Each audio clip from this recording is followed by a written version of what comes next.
Eureka Japanese persimmon. We have several of these. Uh, Two died, I think, but this is one of them. It's dropping a lot of the what do you call it? It's kind of like the shield for the flower.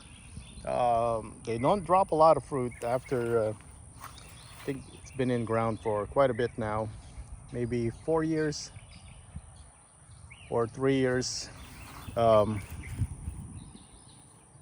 Let's see here. So it's probably got eaten by deer over here. Yep, this is deer damage right here. But it's still got plenty of flowers. It's actually loaded, like super loaded. And this is just one of them. The caliper for a 4-year in-ground, not bad. Not as good as Saijo, but I don't think you can beat Saijo's vigor. But loaded.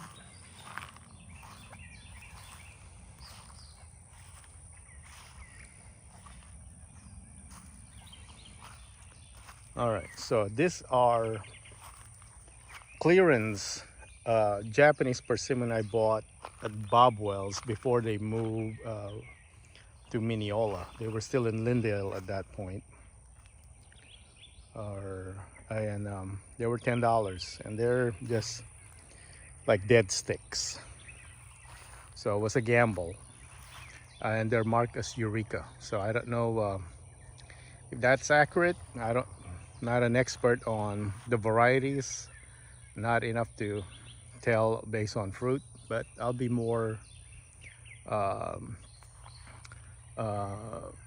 I'll document more this year so that I can really kind of see what they are. But these are labeled as Eureka. This one is also labeled as a Eureka. I would say the leaf has similarities on new growth, but look at this one. It's crazy loaded. And this one is a lot bigger. I let it kind of split right there because that one is damaged by deer. So if this ever not make, at least I got one more branch going. And look at this, crazy. And they keep most of their fruit. They don't drop them. So there's another Eureka, labeled as Eureka. So let's, I'll do a fruit comparison update. So that at least we can compare the fruit shape. If I remember correctly, they kind of look like the pumpkin type. They kind of look like fuyu. So, you know, I was hoping it's a mislabeled one and it's maybe a giant fuyu because they're huge. No, I tried them crunchy, and man, they're astringent.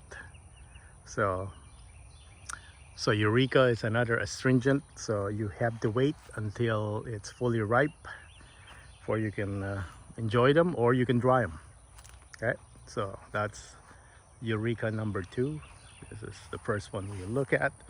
This is supposed to be a fuyu. The deer just decided to kill it, and I let the rootstock, so I got like an American rootstock persimmon, I think, here, which I also have over there. So we're not here for that. Here's another Eureka, and kind of similar to the first one we'll look at regarding leaf and whatnot, and it's also loaded. We get so much of the astringent persimmon around December. We don't know what to do with it. I give it away to friends, and I found some that actually like it. Most of our friends, they like the non-astringent one. They're not very familiar with the astringent and the kind of jello type eating where you spoon it, or just because it turns to like super soft. So they like to eat it like apples. So, but I did find several friends that appreciate the astringent one, so we give it to them. They really love it. Loaded, like I said. Eureka. All right, here's another Eureka. Not as loaded as that one. but it has a lot of new growth, which is good because I don't want any more fruit. I want it to be healthier. And it got ravaged by deer, so it's just now kind of recovering. It still has a little bit of flower, so it's not like it's fully just a vegetative growth. I would say it's normal capacity minus the new damage right here, new growth. As you can see here, there's a lot of flowers, but compared to the tree over there, you know, I would say there's still about 30 flowers on this. But compared to that one, to those three, yeah. All right, another Eureka, or I think this is the chocolate. It died, deer got it. That's rootstock. Here's another Eureka. And this one is similar to those, leaf pattern also, but loaded like crazy.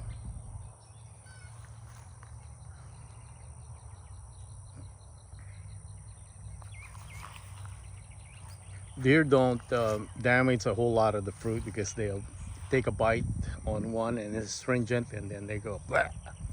But once they start smelling, the fruit kind of ripens a bit. When one ripens, or the bird pecked on it, and then that wound on the fruit starts ripening by starting to rot, and that's it. That's a deer call.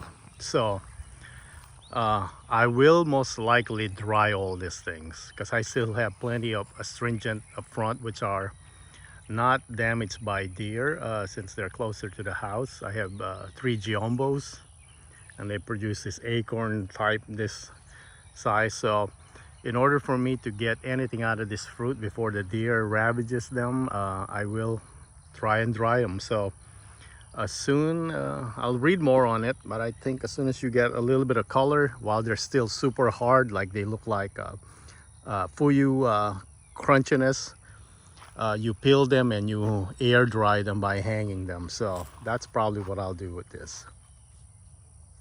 All right, so this is Eureka, supposedly still.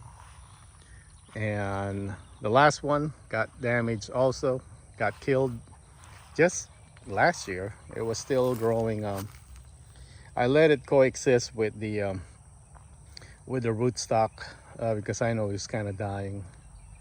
So we used to have 10 Japanese persimmons here. We are now down to 6, I think. 1, 2, 3, 4, 5, 6. Yes, 4 of them are rootstock that I let grow.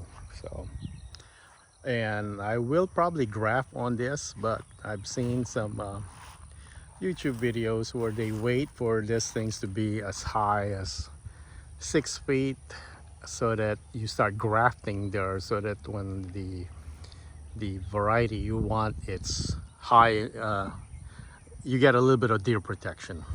So you don't want to graft this low, then you're back to the same issue where the deer can just grab your fruit. So that's probably what I'm gonna do.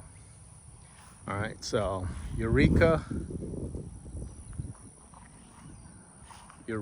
right here, so 2. Number 3 Eureka. Yeah, they're, when I was buying them in clearance for $10, they're all Eureka with 1 Taninashi, 1 chocolate, and 1 fuyu. And the fuyu is gone, chocolate is gone, Taninashi is the only one left. So I'm gonna do another video just for that. It's sort of, they're separated. So Eureka, all right, so they're labeled as Eureka, so I'm just saying they might not be Eureka, so we'll do some investigative work when the fruits are out. And this is labeled as Eureka. As you can see, it's loaded like a Eureka, but and it's not Saijo, it's huge. Like I said, it's also astringent. They kind of look like fuyu, giant fuyu, but it just look different from the other Eurekas. As you can see, those are all Eurekas. And look at this abomination here. It's so much bigger, the vigor. It kind of looked like those Giombo.